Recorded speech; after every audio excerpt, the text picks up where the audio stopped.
I'm Beth Blake, Public Relations Director of ISC West. Thank you for joining us. We're going to be talking to a number of companies today on their new products and technologies, and we're particularly pleased to interview a company that has launched a product here at the show and has won a significant achievement, technological achievement, as well as an overall industry achievement. But besides that, it's a really neat, cool product that we'd like to talk to you about. With me today here are two gentlemen from FST 21. First of all, we have General Farkash, and we have Avi Lupo, both from the company FST. Now, the two of you work for the company, but you've launched a product here that is called SafeRise. Tell us a little bit about the company, first of all, and then we'll talk about SafeRise. So there is a story, it's a part of our dream about the company. And the short story is, my last job in Israel was the Director of Military Intelligence. And I served in this important job as during the toughest years in Israel, that we were attacked by suicide bombers in the cities. So watching this situation brought me to a conclusion that we have to ask different questions about how to prevent terror, how to prevent crime.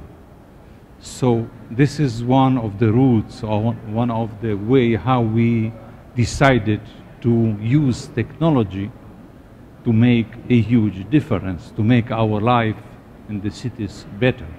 The second important thing that happened is the mega city development in the world. This mega city means that in 2040, 80% from the population in the world will live in cities. It's 6.3 billion people. Today, the population is 6.9, so could you imagine what the challenges will be to live in cities? Energy, transportation, sweet water, employment, and crime. Crime will increase. So I believe we have to find a different solution to give you the feeling that you are secure in your house, in your office, in every place, and this is done very convenient.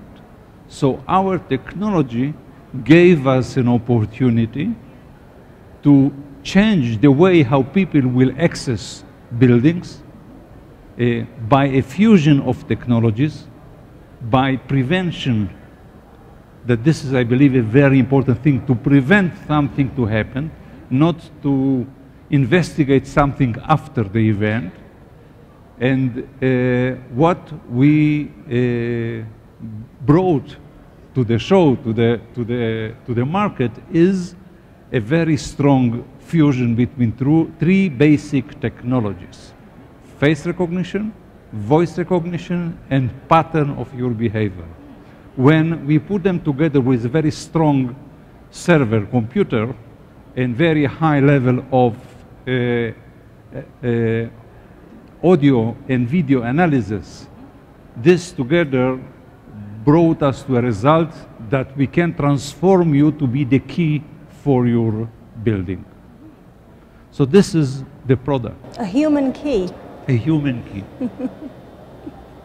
That sounds very interesting. So it's a combination of facial, voice, and behavior recognition. Absolutely. Tell us a little bit about behavior recognition, because we know about facial, we know about voice, but behavior is a little different. Tell us about that. Most of our behaviors are very routine. For example, you can watch people entering in the lobby of your building, and you will see that they will access the building, for example, on the right side, other of the left side. People arrive to their house differently after a very tough day of work. They are different. The high is important. The high between the eyes in the floor, etc., etc. We have 40 characteristics that when we put them together, we can say, this is your behavior. And if you sound as Beth. If you look at Beth, if you behave as Beth, supposed to be that you are Beth. Must be me. Yeah. So this is a very strong IP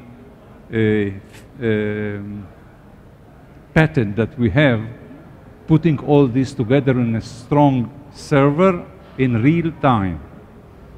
What is the answer, the challenge that we ask our engineers is no more than 2 seconds. So it will take you less time than open the door by your key or by a card or by a code. And I believe this is a different way to give you the feeling that the access is convenient and is secure. Because it's very difficult then to imitate Farkas or Beth or Avilupo. Yep. Yeah, no, I understand that completely. Was this developed through some behavior observations, or is it your military background that you know, sort of combined all three? I have to tell you, we have time for a small story, for a short story. One of my friends from the American intelligence establishment, when you lost in Iraq more than 100 people that were killed during the war in Iraq, I was ready to share our experience by fighting terror. So I invited him to show him how we solved our problem. And he was very impressed. So he told me, I want to go to Prime Minister Sharon and to ask him to open for us this technology. And I answered him 3 answers. Number 1, you don't have to go to Prime Minister Sharon. I have the authority to do this alone. Number 2, you have this technology even stronger and higher than ours. But number 3, we ask different questions, so we got different answers. So this is maybe the best answer that I can give, that we were forced to ask different questions because of the challenge living in the cities unsecure. So the philosophy, the challenge brought me to a solution to use technology to change the situation, because basically the technology is there. I visited here 3 years ago. What you see today, it's an amount of improvement in the video analysis in cameras, with a lot of smart things with the camera, because it's not only the camera, it's also the brain for the camera. Number 2, audio is very weak, even though you can try to find audio systems here are very, very weak. I believe this is the future. I hope our company will lead this in the next year, because this is an important thing, the match, the fusion between voice and audio will give you an answer as a virtual doorman. So this is a direction, I believe. Probably a lot more reliable than a doorman.